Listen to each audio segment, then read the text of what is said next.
Hello and welcome to NACTV Reads the News. My name is Gwen Jacobsen and I'm one of many volunteers that help create programming for our station. NACTV can be seen on MTS Channel 30 or 1030, Westman Cable Channel 17, Bell Satellite Channel 592, or online at nactv.tv.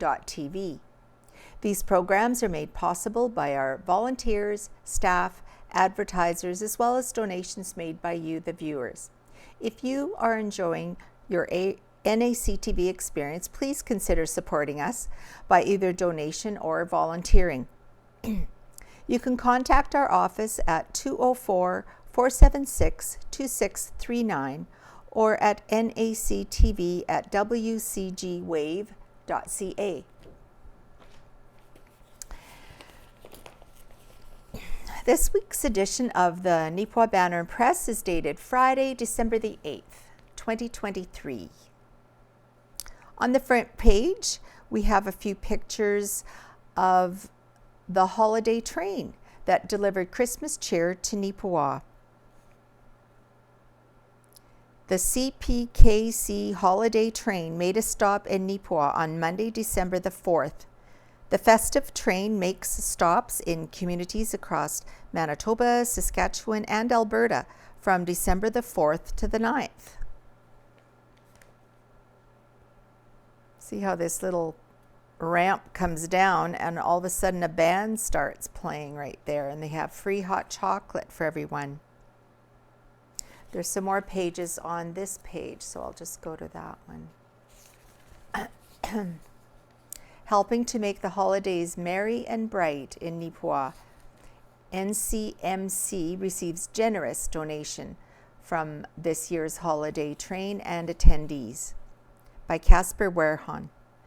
The CPKC holiday train has once again been bringing festive fun to communities across Canada this year.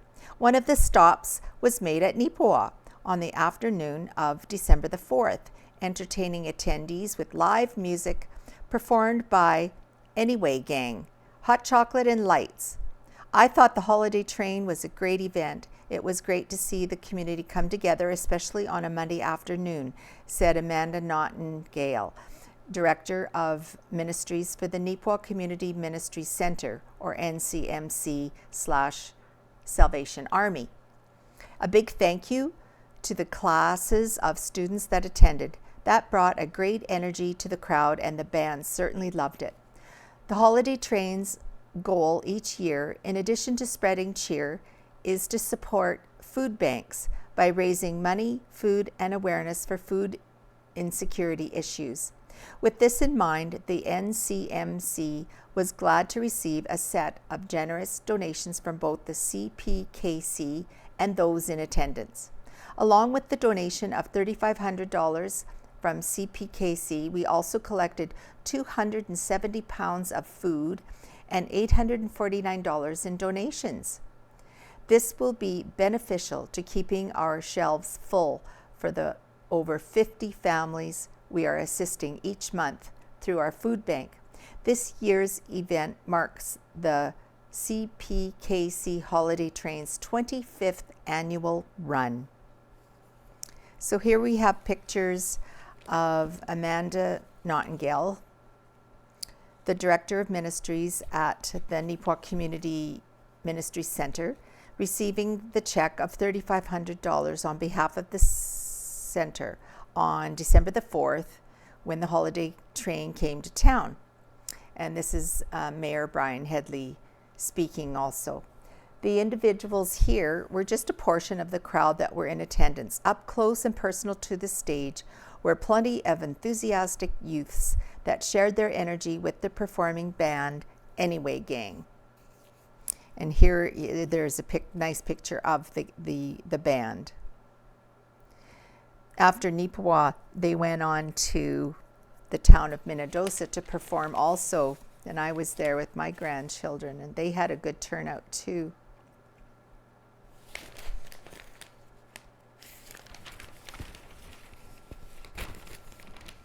All right, now we have some pictures of the Neepawa parade of lights that brightened up the banner and press coverage area. A series of parade of lights events brightened communities recently. Pictured left, it's always a jolly time with Frosty around. Frosty was seen at Gladstone. And here, an entry from the Neepawa parade featuring members of the Neepawa Vet Clinic. There's a couple of dogs. And here we have Louis the Lightning Bug showed up at the Minnedosa Parade of Lights. And here we have a float entry by Sunrise Credit Union at Minnedosa, right here. And here is a festive train motoring down the streets of Gladstone. So lots of towns had a parade of lights. It's so pretty at night.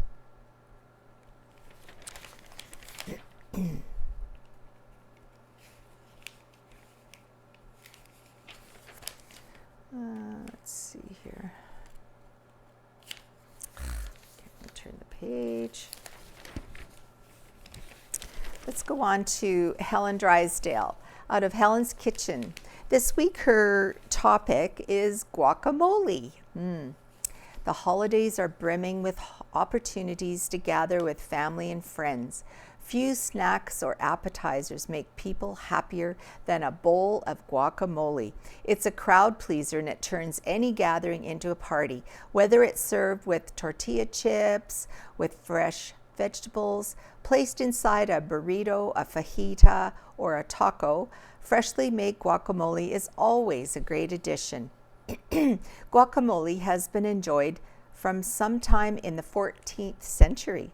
Aztec people in southern Mexico discovered avocados tasted great when mashed up in a stone bowl and spread over tortillas. In the 16th century, the Spaniards took the recipe back to Europe, where the concoction caught on and thus began its global popularity. Like tomatoes, avocados are actually a fruit, and botanically speaking, they are a type of berry. Mexico has the honor of being the most important country for avocado production in the world. When buying a fresh avocado, it is important to choose one that is not too firm, but also not too soft. Give it a quick but gentle squeeze before buying it. There should be a little bit of give to it, but it shouldn't feel too soft. If your avocado is very mushy when gently squeezed, it's past its prime. If it doesn't have any give at all, then it is probably too firm to use immediately.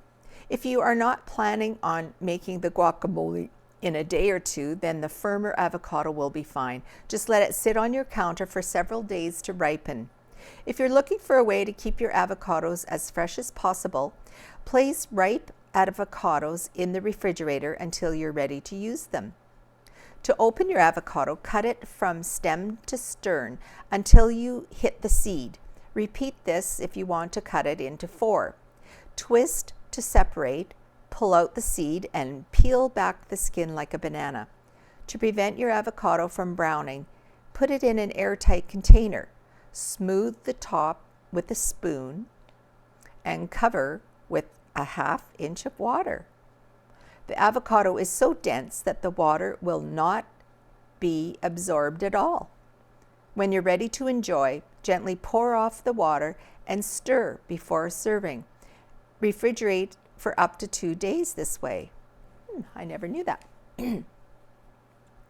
Avocados are rich in many nutrients, including fiber, healthy fats, vitamin C, vitamin E, vitamin B6, potassium, magnesium, and folate. Enjoying them regularly could help improve overall diet quality. Both fiber and fat help slow down digestion, keeping blood sugar in check. Toss fresh or frozen avocado chunks into smoothies, or smash avocado on top of toast or a roasted potato. Use avocado in place of mayo with Greek yogurt in chicken, salmon, egg, and tuna salads. Take your guacamole dip to the next level with one of these additions. Add mango, pineapple, or peach pieces. About 1/2 cup of fruit for every avocado, or add black beans, diced sweet peppers, a spoonful of pesto, and yes, even diced bacon. And Helen has 2 recipes, just a basic guacamole and a spicy guacamole. The basic is 3 ripe avocados peeled and cubed, 1/2 cup minced onion, 1/4 cup freshly chopped cilantro, 1 minced garlic clove, 2 tablespoons lime juice, and 1/8 teaspoon salt. The spicy guacamole recipe is very, very similar, except you add 1 jalapeno pepper, seeded and finely minced, and 1/2 teaspoon ground cumin, and a finely chopped tomato, and serving it with tortilla chips or fresh vegetables. It's making me hungry. So next, beware of porch pirates and PayPal scammers. This is the November report from the Spruce Plains RCMP by Sergeant David Taggart. In the month of November, the Spruce Plains area attended 225 occurrences. 2 of the occurrences were impaired drivers, with 1 blowing over the legal limit and 1 blowing under, which turned out to be a 72-hour driving suspension. In Neepawa, we had an increase in property-related crime. We'd like to remind everyone to lock their doors and not leave keys in their vehicles. If you see suspicious activity, call 911. This month, we got 1 impaired driver off the road and another person with a roadside suspension. There was a speeder of the month. For the month of November, we had 1 individual speeding 145 kilometers an hour in a 100 zone. Here is an anti-fraud tip. The Canadian Anti-Fraud Centre is continuing to see reports of phishing, as in PHISH, phishing text messages claiming to offer the climate action incentive benefit. The message will include a fraudulent link to fake provincial websites. Clicking on the link can potentially infect your device. Remember, government benefits will not be sent via text message. If you are unsure, reach out to the agent directly by looking up their official contact information. Common phishing lures include current events, themes, lures like Ukrainian relief efforts, COVID-19 themed lures, cryptocurrency themed lures, and government impersonation lures. Here are some prevention tips. 1. Don't click on links from unsolicited messages. 2. Don't download attachments from unsolicited messages. 3. Watch for spelling mistakes. 4. Don't trust a message just because the email address looks legitimate. Fraudsters can imitate the address. And 5. Beware of messages claiming to be from the Government of Canada or a law enforcement agency. They will never contact you to offer funds by email or e-transfer. Now about a PayPal scam. You will be contacted by fraudsters claiming to be from PayPal. They will send you money and say they have overpaid you and ask you to send them a portion of the money back. This money will likely come from a fake or stolen credit card or bank account number. Once they get the money back, the scammer will contact PayPal to cancel the original transaction, leaving you out the money. If someone is putting money into one of your accounts, then asking you to send them back money because they overpaid you, it is a red flag, and there is a high likelihood that you are being scammed. PayPal is a legitimate business, though. And the last one's on porch pirates. Will With the Christmas season coming, a lot of shopping is done online. Some businesses ship packages to your doorstep using a variety of shipping companies. If you're not home when they drop off these packages, sometimes they're left by your door. If you're expecting a package and know you won't be home when they drop it off, ask a neighbor to pick up the package for you. Some online shopping sites have alternate drop-off locations at various businesses and communities. These alternate drop-off sites may be a safer way to receive your packages.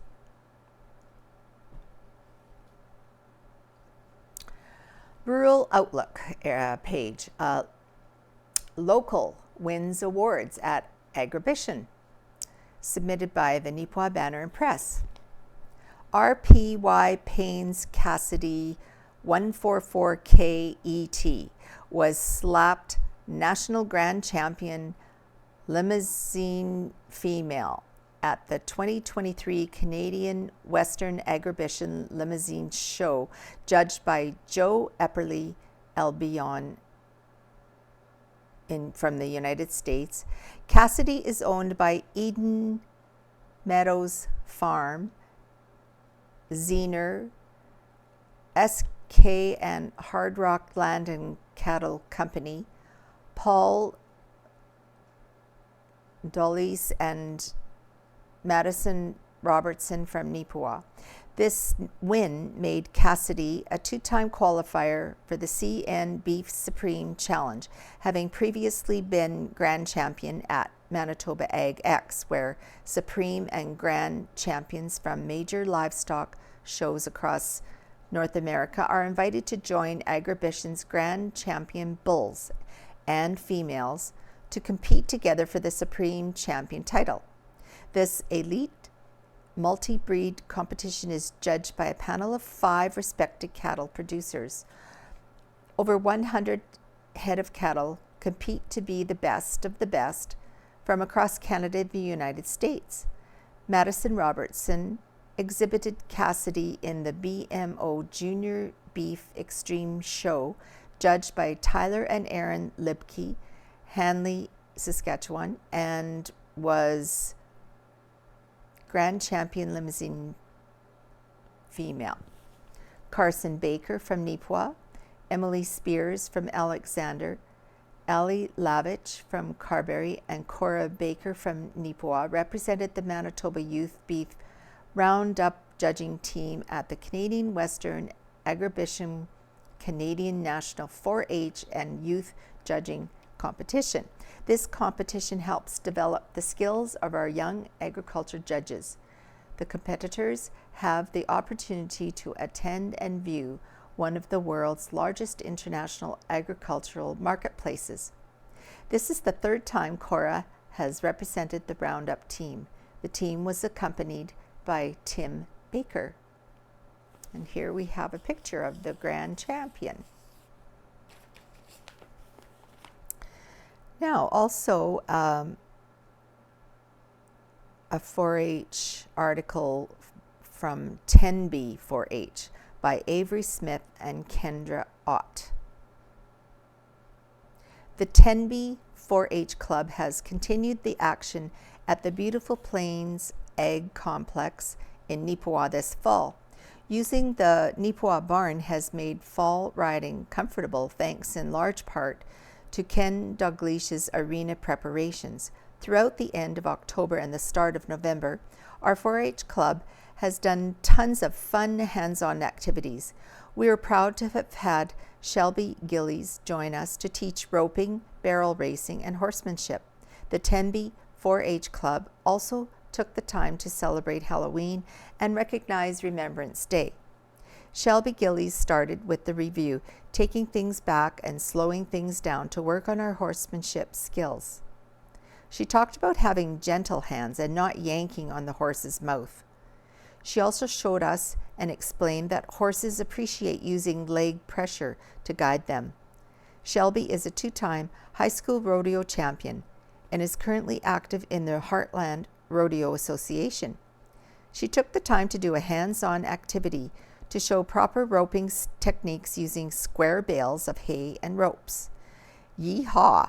We learned the importance of good circles in a barrel run too. The Tenby 4-H class would like to send out a big thank you to Shelby Gillies for taking the time to teach us. Some of the skill builders that we covered were grooming and braiding and banding. In mid-November, we had a fun team builder that reviewed the different types of brushes. Members were blindfolded and then given a brush to guess its name and use. Later, we looked at different tools and their purposes, such as the curry comb, body brush, hoof pick, and squeegee. Other members went off and learned banding and braiding on a real horse for different show classes. We learned what kinds of tools and cool tricks make it easier to do. The fun continued as members got to decorate their horses for the Halloween costume parade. Members got really creative with their costumes. Some costumes included a fortune teller, safari tour guide with giraffe, Katniss Everdeen and flaming horse, mythical creatures, and many more. Prizes were given and tasty food was enjoyed. On November 11th, the 4-H Club recited 2 poems and did a moment of silence to remember all the sacrifices for our country and around the world. As our club has grown this year, Tenby 4-H moved its indoor gatherings to Glenella. The club had a board meeting where members voted and passed many amendments and motions. Each member had an opportunity to put forth a motion or second it during the meeting. The club leaders followed by doing a lesson on tack cleaning and maintenance. With the proper care and cleaning, our saddles and tack looked shiny and new. Our next meeting is on December the 9th, when we will be having our Christmas celebration. And here's a picture of Shelby Gillies helping the Tenby 4-H members learn the ropes. There's Shelby right there. Learn the ropes, pun intended. Now, here's an article submitted by the Neepawa and Area Community Choir, a festival of lessons and carols. The Neepawa and Area Community Choir, or NACC, is presenting something different this Christmas season. This festival of lessons and carols with guests, the choraleers, and in collaboration with Neepawa United Anglican Shared Ministry, or NUASM, will take place Sunday, December the 17th at 7 p.m. in the NUASM Sanctuary. The evening will feature songs by the choirs, Bible readings, telling the Christmas story, and lots of candlelight. However, the highlight of the evening will be the many opportunities for choirs and audience members to join together to sing favorite traditional Christmas songs. This service draws upon a lessons and carols tradition that stretches back to Cornwall, England in 1880, but was formalized by the chaplain at King's College, Cambridge on Christmas Eve in 1918. He wanted to establish a tradition that he felt would help people deal with the grief and horror of the First World War, which had ended only 6 weeks prior to Christmas Eve in 1918. The service has become a staple of Christmas celebrations across faiths and around the world. There is no admission to this evening. However, a free will offering will be donated to Neepawa Community Ministries, or our Neepawa Salvation Army.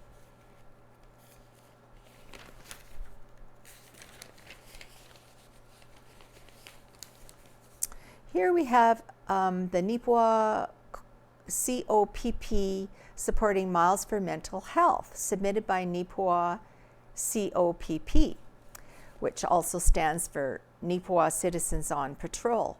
They held a barbecue fundraiser in front of the courthouse on October the 19th during the harvest celebration organized by the Neepawa Chamber of Commerce.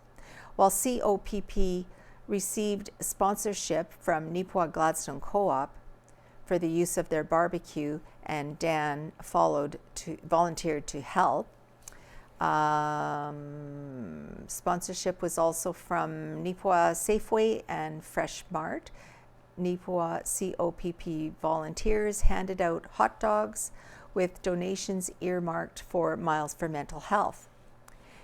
Neepawa Citizens on Patrol, a volunteer-based nonprofit organization, is a crime prevention initiative where volunteers act as extra eyes and ears for the community and local law enforcement. The program improves community safety through deterrence, education, and awareness. Are you interested in joining COPP? 1. Are you interested in contributing to the well-being of Neepawa by helping reduce crime? 2. Building a feeling of personal satisfaction knowing you are proactively improving safety in Neepawa. 3. Gaining an understanding of crime-related issues and increase your knowledge of crime prevention strategies. 4. Participating with like-minded individuals who share a similar goal. Or 5. Patrol when it fits your schedule. If you answered yes and interested in more information, email jnadeau, spelled JNADEAU, at mymts.net, or BAME, BAME, at mymts.net. Wishing you, everyone, a safe holiday season. And here we have a picture of Bart Bone on behalf of COPP, met with Diane Martin on behalf of Miles for Mental Health. Mark Parrott here and Ellie Taylor. They met recently to present a donation of $200 to the nonprofit.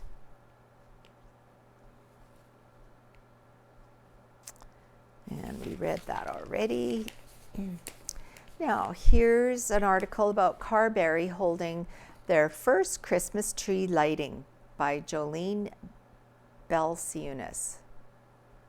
The Carberry and Area Community Foundation held their first Christmas tree lighting ceremony this past Friday. With over 100 people in attendance, it was a beautiful evening to remember our community members that are no longer with us. The foundation sold lights for the memory tree, and 336 names were read, which will be published in the banner later this month. Pastor Will Feldbush provided words of comfort and, as always, a little humor. Heather McLaren, a current CACF board member, expressed her gratitude to those that attended. This is very near and dear to my heart, as I have several family members on the list that was read, and it made me feel like they are not forgotten in the community. I hope everyone else in attendance got something out of it. Our community experienced some deep losses this year, and the passing of Foucault was one of the deepest. Remembering Foucault and his contributions to our community by lighting the tree was an honor for his wife, Betty. It was nice to see so many people out enjoying the nice evening, the refreshments, and the entertainment. This was a true community event, with Becky and Gerald performing before the event, hot chocolate and cookies provided by Patty at the Summer Shack, and Helen Jolie and Sharon Salt bringing extra cookies. Acadia Colony Choir provided a wonderful ending to close the event. Thanks to the town of Carberry and Spud City Food Mart for the new space at the corner of 2nd Avenue and Main Street. The foundation would like to thank everyone who gathered around the memory tree to remember friends and family. The support from the community is deeply appreciated. The evening continued with the 2nd annual Carberry Farmers Market Christmas Market with over 20 vendors at the drop-in center and library.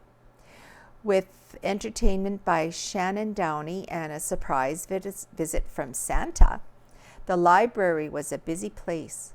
Over at the drop-in, King Spud and McCain's gave away free fries. With businesses open late, it made many reminiscent of childhood moonlight madness evenings of past years. Now, still on Carberry, Please join us. Christmas at Lions Care, 553 Main Street, Carberry, Manitoba. Join us for an open house featuring complimentary lunch and activities at Carberry's first all-encompassing assisted living facility. Enjoy crafts, fellowship, and giveaways. Please RSVP to 204-703-3000. This event takes place December Friday the 15th from 10 a.m. to 4 p.m. The events that are scheduled are the following: 10 a.m. doors open and personalized come and go tours. 12 noon, a complimentary lunch. 1 p.m. Christmas at Lions Care event featuring a Christmas craft, snacks, and gifts. At 2:30, a come and go personalized tour again. And at 4 p.m., the doors close. Well, good for them. Now, this article is about Gladstone. Broadfoot Fraser holds opening of new facilities. It was an evening of celebration on November the 30th in Gladstone at the Broadfoot Fraser Agency's office. Their new home and the extensive renovations were celebrated by friends and customers in a theme room fashion. Above, the staff and owners took a moment for a photo.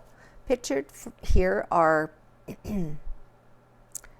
Dawn Kinley, Lorna Kinley, Kelly Rintoul, Dwight Kinley, Jamie Medill, Laurel Lowe, and Shirley Merck. And here, joining in the fun with one of the themes, was the Grinch. Zoe Kinley, Kelly Rintoul, and Dylan Kinley. Now we have something new at the High Life Foods Back 40 Bike Trail Park.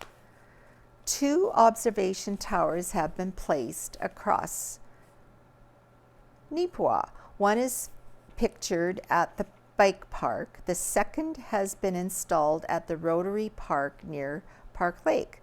The 30-foot structures are now ready for people to come take a look at the beautiful scenery of the community. The pair of towers were constructed by Tridacon at a cost of $173,118. $75,000 of that cost has already been covered through a grant the town had received from the province's Building Sustainable Communities BSC program back in 2022. So this is a picture of what they look like. They look awesome.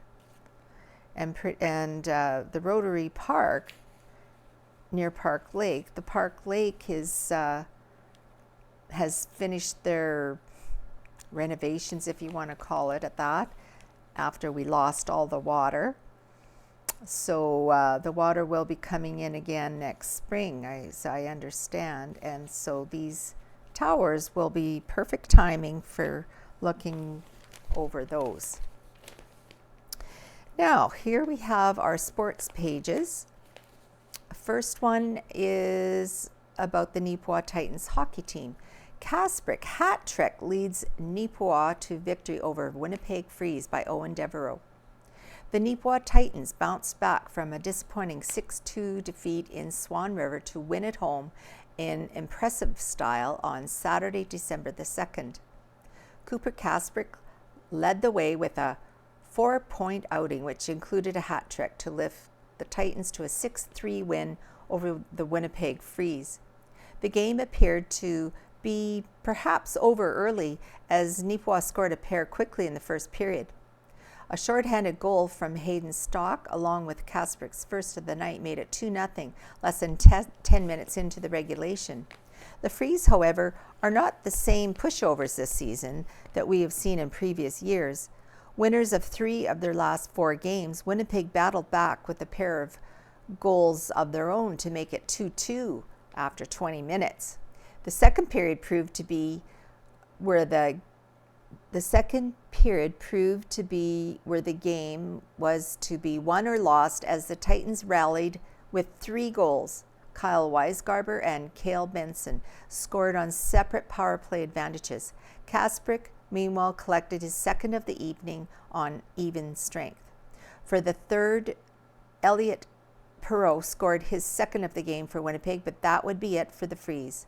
Kasprick closed things out with his third goal of the game and seventh of the season, just a few seconds before the end of regulation, making it a 6-3 final.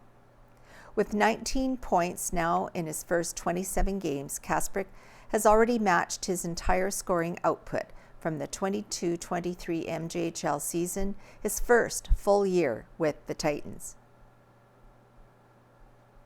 And here we have a picture of Cooper scoring on an impressive between the legs shot in the second period during Neepawa's 6-3 win. He closed out the night with 3 goals and an assist and was named the game's first star. In the MJHL standings, Neepawa at this point is in 4th place in the Western Division with 29 points. Close behind 3rd place, Dauphin Kings with 31 and OCM Blizzard in 2nd place with 32. So they're very, very close. Verdun Oil Capitals at this point is in 1st place with 38 points. Great. Okay, the Neepawa Farmers hockey team outscored Verdun 8-6 by Owen Devereaux. A pair of 5-point performances helped lift the Neepawa Farmers to an 8-6 over the Verdun Oil Kings in the Tiger Hills Hockey League on Sunday, December the 3rd. Garrett Rempel and Brett Lewandowski each picked up 3 goals and 2 assists, while Carl McDonald and Jory Kalbaki were credited with the other goals. Zach Hicks had 4 assists and Ward Susky had 3 assists. They also put up multi-point efforts in the Farmers' 4th win of the year. As for the game action, it was a tremendous back and forth between the two sides as they traded the lead multiple times.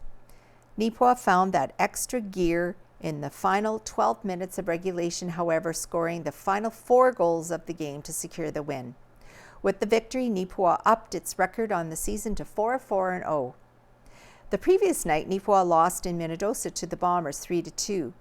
Kyle McDonald and Hayden Colasar scored for the Farmers, while Shane Jury, Matt Saylor, and Ryan Haino picked up points for Minnedosa.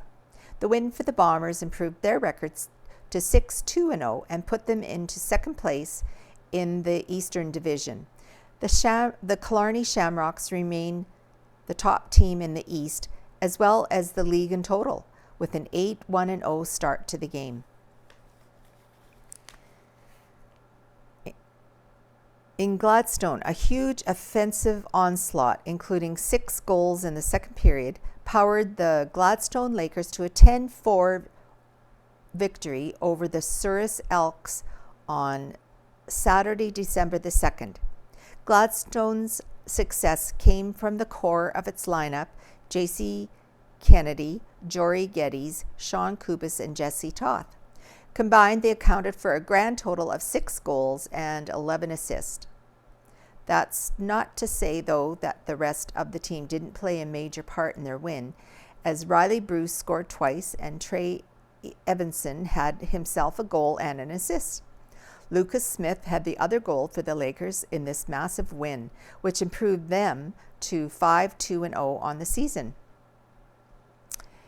And Carberry and Killarney. It's been a rough few weeks for the Carberry Plainsmen as they dropped their 3rd straight game of the year in an 11-0 loss to Killarney.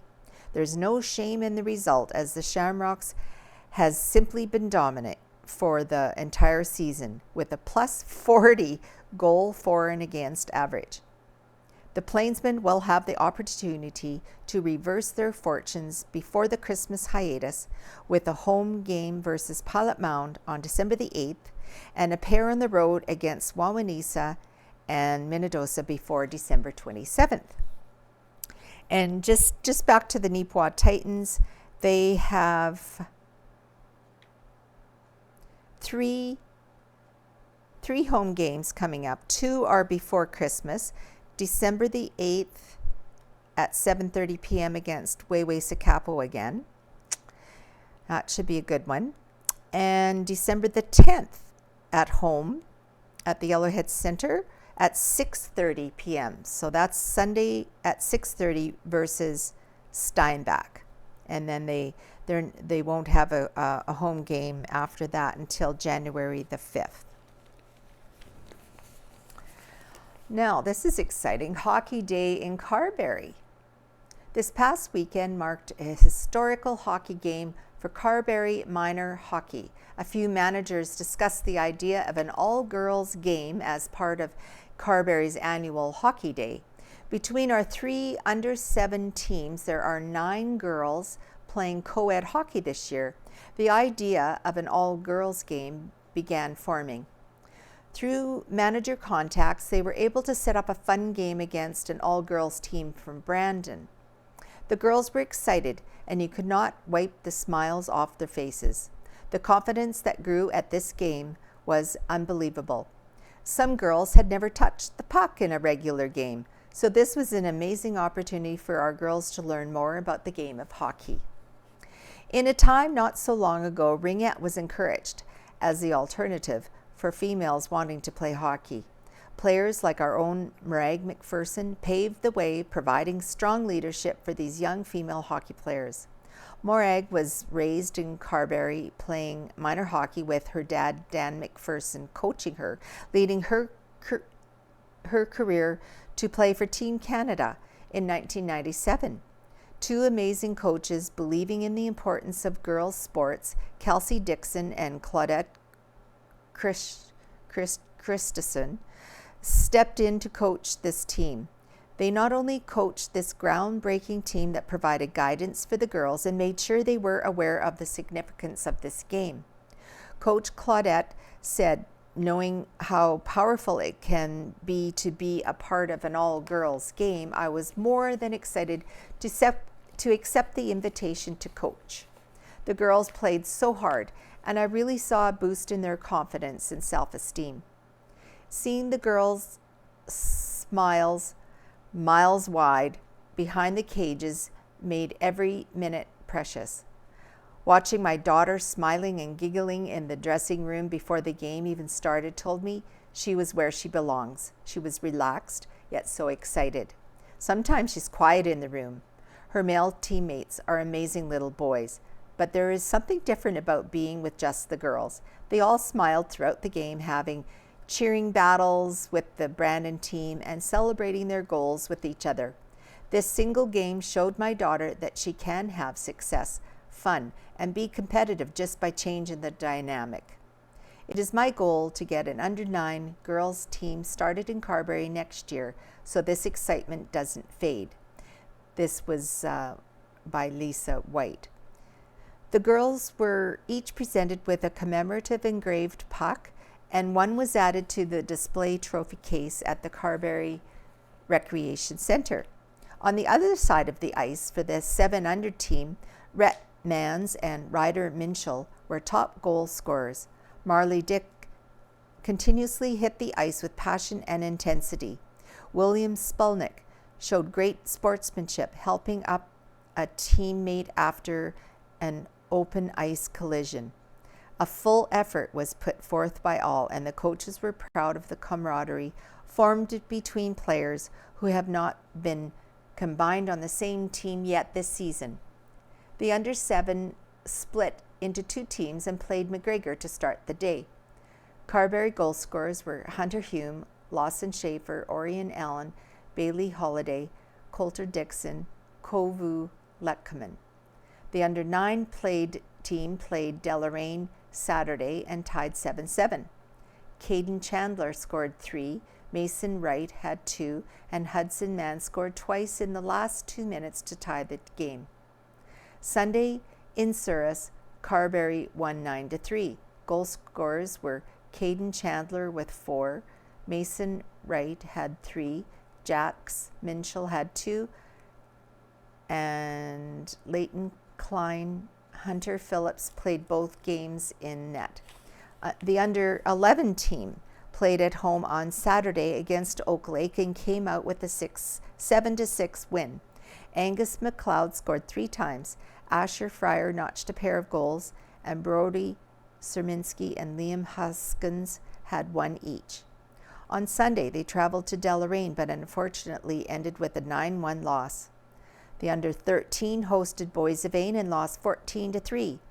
Scorers were Kevin Elliott with 2 and Connor Mitchell. The under 15 team dropped a 3-2 decision to the leading Surrey/Wawanesa Elks. After going down 3-0, Ryland Sador and Jordan Knox pulled the Plainsmen to within 1, but could not tie the game. Carberry Minor Hockey Progressive 50-50 was won by Ernie Clark, winning $4,850. Neepawa Figure Skating Club prepares for annual Christmas show. The Neepawa Figure Skating Club has been busy improving their skating skills this season and are now ready for their annual Christmas ice show.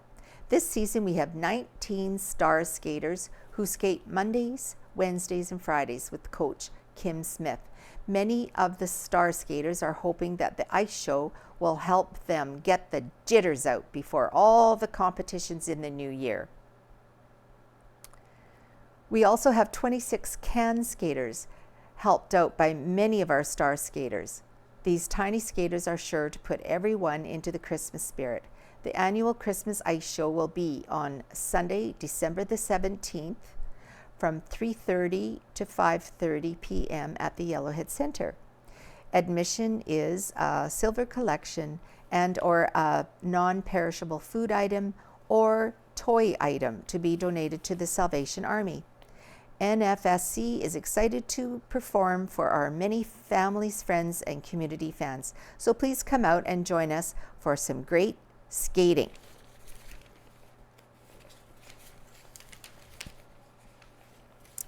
Now, I don't know if you can see this, but this is from Gladstone's glory years, Ye Old Town. This photo of Gladstone is identified as being taken by Jack Logie. This photo made an appearance in the Gladstone's Glory Years booklet series, and it is presumed that the photo was taken around the spring of summer of 1888. Oh my Lord, that is a long time ago. And the buildings already look old. Wow. All right, what else do we have? Community supports Harris Pharmacy Toy Drive. A mood of generosity was in the air at the Neepawa Titans home game on Tuesday, December 5th with the Harris Pharmacy Toy and Food Drive. Fans brought with them a wide array of items to support the event. And pictured here is Heather Toderick, owner of the Harris Pharmacy, and a few holiday helpers posed with assembled donations. And I know that's Hannah and Hunter Tibbet. Gladstone Market Report by Tyler Slawinski. Gorgeous weather we are receiving will definitely shorten the winter, just like peak prices that were seen earlier are not guaranteed to last forever.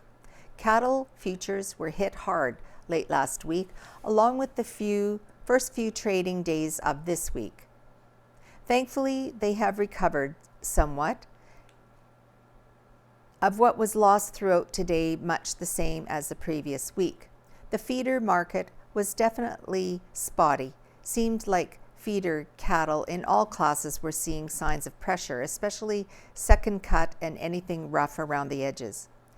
With cattle futures bouncing around and getting to the time of year where feedlots want current pens filled and settled prior to the holidays, there seems to be more downside than up on the market. I don't want to sound all doom and gloom. The cattle market is still very active and still stronger than we have seen it in the past. We traded 981 cattle through the ring in Gladstone, Manitoba yesterday. The market this week was still under pressure in certain spots. The futures haven't been very stable. The outlook looks much better further out, which gives the lighter cattle more strength on the market. I expect to see mixed feelings on the markets moving forward, creating ups and downs on the market. The cow market has an increase in volume due to that time of year when preg checking is in full swing and management practices have culls trailing to town. Cows and bulls saw a major correction over the past couple of weeks. Cows traded under pressure from 105 to 118 with sales to 126, lower averages. Bulls also softer, ranging between 130 and 135. All classes of cattle sold well. Plainer type cattle are still being discounted. Cattle producers, just a reminder when marketing pre-weaned cattle, make sure they have been weaned for an adequate amount of time prior to marketing to avoid discounts. Now, an article, 2023 Canadian Field Crop Production by Sean Kabak. Statistics Canada reported Canadian farmers produced more grain, corn, and soybeans, but less wheat, canola, barley, and oats in 2023. Lower production for most crops was driven largely by lower yields, especially in Western Canada, where growing conditions were generally drier than in 2022.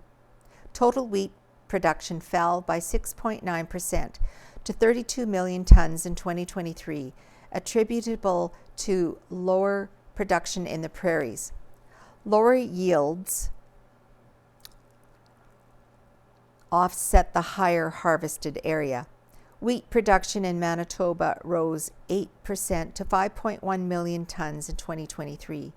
The increase was driven by a higher harvested area while yields decreased. Canola production decreased by 2% nationally to 18.3 million tons in 2023, driven by lower yields, which decreased by 4.9% to 36.9 bushels per acre. Harvested area rose 3% to 21.9 million acres. Farmers in Manitoba reported producing less canola in 2023 because of lower harvested areas, which fell 3.2% to 3.1 million acres.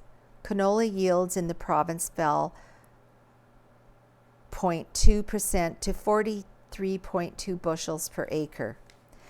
Nationally, grain corn productions rose 3.7% to a record high 15.1 million tons in 2023. Manitoba farmers reported producing 1.8 million tons of corn in 2023, driven by higher harvested area, which rose 47.2% to 547,600 acres. Yields within the province fell 8.9% to 128.4 bushels per acre. Soybean production increased by 6.7% nationally to 7 million tons in 2023. The increase in production was the result of higher harvested areas, while yields were unchanged at 45.9 bushels per acre. In Manitoba, yields fell 15.8% to 36.2 bushels per acre, but were above the 5-year average. Harvested area rose 41% to 1.6 million acres, resulting in an 18.8% increase in production to 1.6 million tons in 2023. Lower yields result in decreased barley and oat production. Barley production fell 10.9% to 8.9 million tons in 2023. Yields fell 12.9% to 61.3 bushels per acre, while harvested area rose 2.2% to 6.7 million acres. Total oak production decreased by 49.6% nationally to 2.6 million tons in 2023, the lowest production in more than a decade. Harvested area fell 41.3% to 2 million acres, and yields decreased 14% to 84.1 bushels per acre. In other crops, dry bean and sunflower production increased 8.4% and 10% respectively, while field peas fell 23.8%. You are invited to a beef and forage conference December 12th and 13th at the Victoria Inn in Brandon. Manitoba Agriculture, Manitoba Beef and Forage Initiatives, and Manitoba Beef Producers invite you to attend this inaugural event, which will feature an agribusiness trade show and speakers from across Western Canada. The event will allow participants to interact and learn about important topics impacting the beef and forage industries, with breakout sessions featuring local producers and their on-farm experience. Some of the keynote presentations will cover smart beef cows on smart farms technology and reducing methane emissions in beef cattle production. Other topics include pasture rejuvenation, using implants in beef production, troubleshooting calving malpresentations, intercropping for forage production, farm transition, beef nutrition, and more. Each breakout technical presentation will be paired with a producer presentation to show how the science can be applied on farm. An evening banquet will feature Llewellyn Melnick, an author and farmer and mental health advocate, a journalist by trade and a farmer by choice. Registration is $225 per person and is non-refundable but is transferable. Registration includes access to all sessions, one lunch and banquet ticket. For further details, contact mbfi.ca/conference. Here we have a couple of pictures. Every season is construction season. A pair of highly anticipated building projects in Neepawa have made some noticeable progress. Construction on the framing and walls for the new Harris Pharmacy building being built along the 300 block of Mountain Avenue has moved ahead. And this is what this looks like. That's going to be the new Harris Pharmacy building. As well, the basic framing of the walls for the new Best Western Plus Hotel on the former CN property is underway. You can see that right here.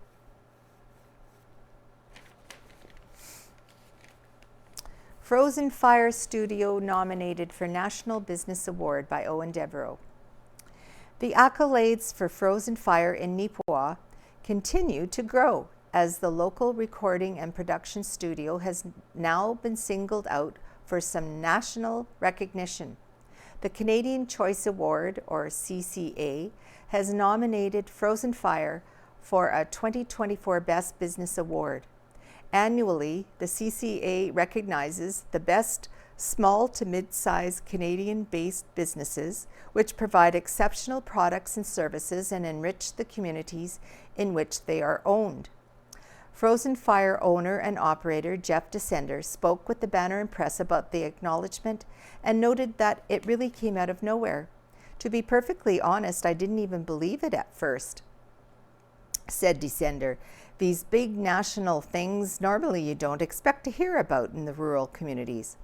We've been nominated for awards previously, but they've been local or provincial or something like that. So for something such as this on a national scale to be nominated is huge.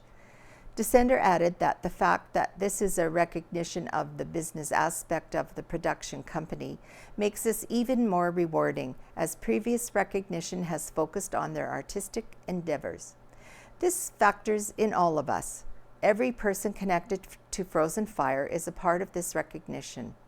Music awards and nominations can focus on a few individuals, but this is connected to everyone who is a part of the business. I am nothing without my team. I'm just the guy that pays the bills at the end of the day. Descender concluded by saying that he's extremely proud to have a business that can represent a community such as Neepawa in a positive way. The nomination process for the 2024 Canadian Choice Award nominee closed on November the 30th, and the winners will be announced in the new year.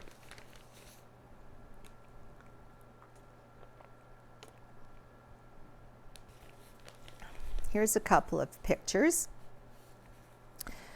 This is by Ken Waddell of the Neepawa Banner and Press. The glorious Christmas wish sale, which is held annually by Arts Forward in Neepawa, was deemed a great day. Those were the words of Arts Forward Administrator Heidi Nugent as she added, the sale went really well, with 43 paid vendors and over 750 people attended. The stream of customers went on later in the afternoon than normal. Even the 50-50 was a big success, with KDF, a vendor, taking home the prize of $1,673. The sale was just one of many events in Neepawa on November the 25th, including the annual Neepawa Chamber Parade of Lights. So here we have a picture of some of the people that attended. And here we have a picture. It says Manitoba Legislature Holiday Open House.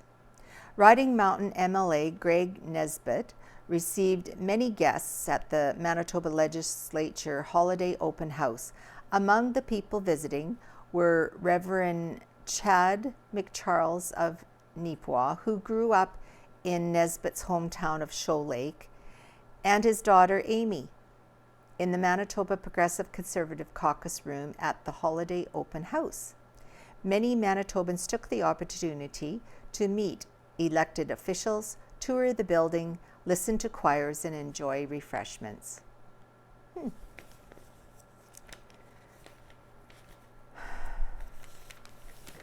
Okay, we'll go back to Homebodies by Rita Friesen. This week, her article is entitled Hornets.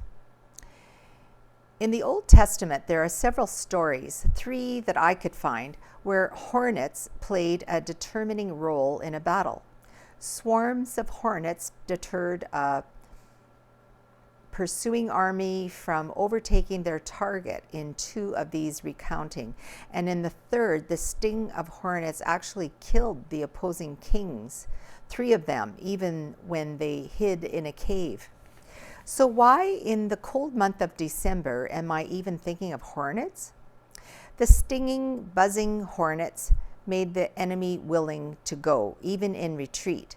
This week, there was an audible hum of a hornet in my home.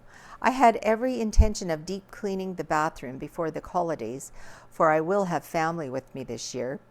There was no urgency to the task, and we all know how quickly time passes, so it was something I should get doing.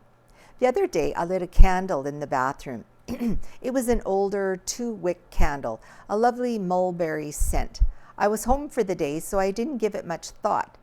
Come evening, I found that though the wicks were still both burning, the entire room was smoke and soot covered.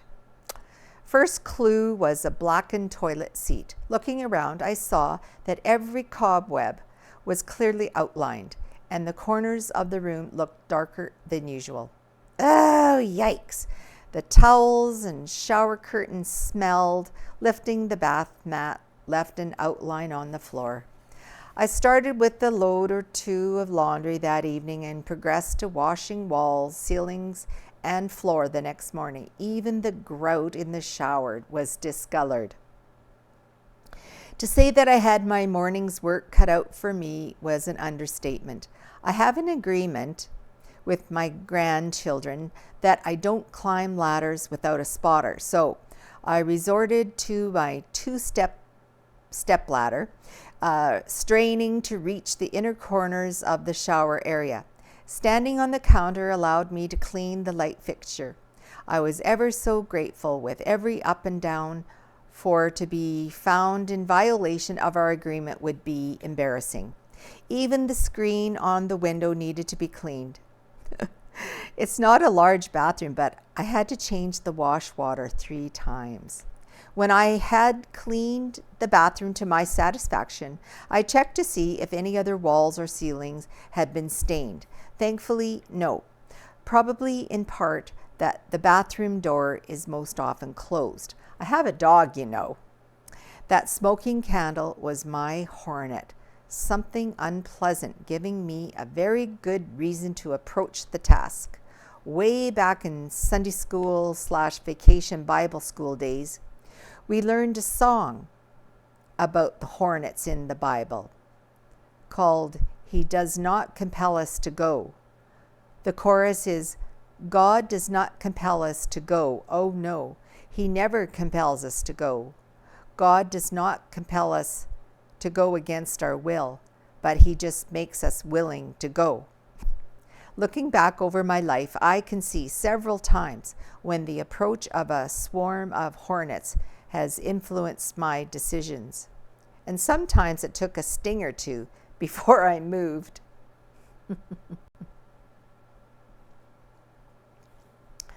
All right, we're almost out of time.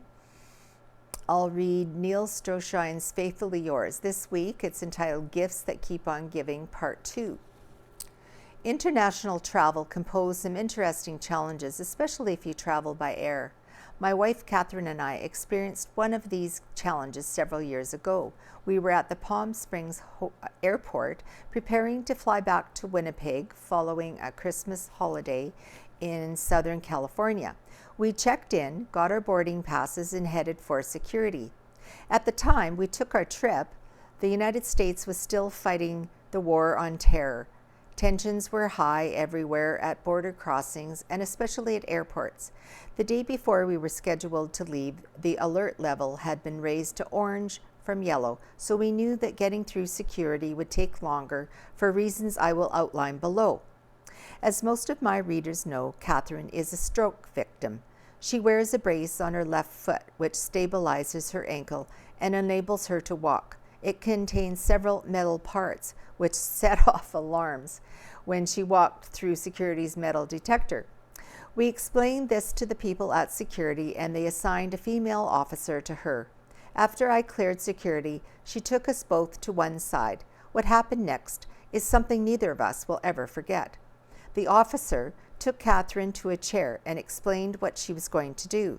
Catherine would be patted down, much the same as one is frisked by the police at the time of an arrest. But the officer said, "When I touch you, I will do it with the back of my hand, and I will ask your permission each time. I need to touch you somewhere. Do you understand?" Catherine nodded her head. The whole search was completed in less than 2 minutes, after which the officer thanked us for our cooperation and helped us collect our belongings and head to our gate. We had never expected such consideration. It caught us completely off guard. Before we left, I turned to the officer and said, "This is the 3rd airport we have been through in 10 days. The courtesy and professionalism you displayed with Catherine was second to none. We knew she would be subject to a thorough search. We did not expect that it would be conducted as it was. Thank you." The officer's reply shocked both of us. "Sir," she said, "I appreciate your words, but you need to know that what you saw today is our minimum acceptable performance standard. Thank you and your understanding and patience that allowed us to do our job." That was an incredible end to a wonderful holiday. I have thought about that conversation many times since that day.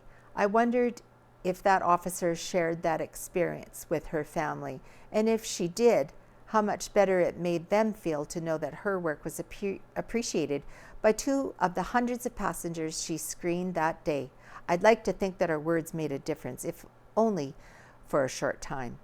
Expressions of thanks for a job well done are of great value. So is the patience we display as we wait in line at a grocery checkout or for our order to be filled at our favorite fast food restaurant. Such actions speak volumes to those who are doing their best to provide quality service in a fast-paced, high-stress environment. Words and actions that encourage others are always appropriate.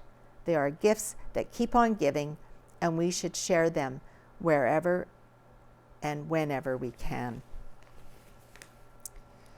Lastly, thumbs up, thumbs down. Thumbs up to Tammy Dudenhofer and Tara McCarty for organizing a great weekend for the Titans Hockey Club and their parents and billet families. Great job on promoting our town. From Eleanor Nicholson of Neepawa. All right, that is it for this week's edition of the Neepawa Banner and Press. So thank you for joining me and the Neepawa Banner and Press, and hopefully we'll see you another day. So bye for now.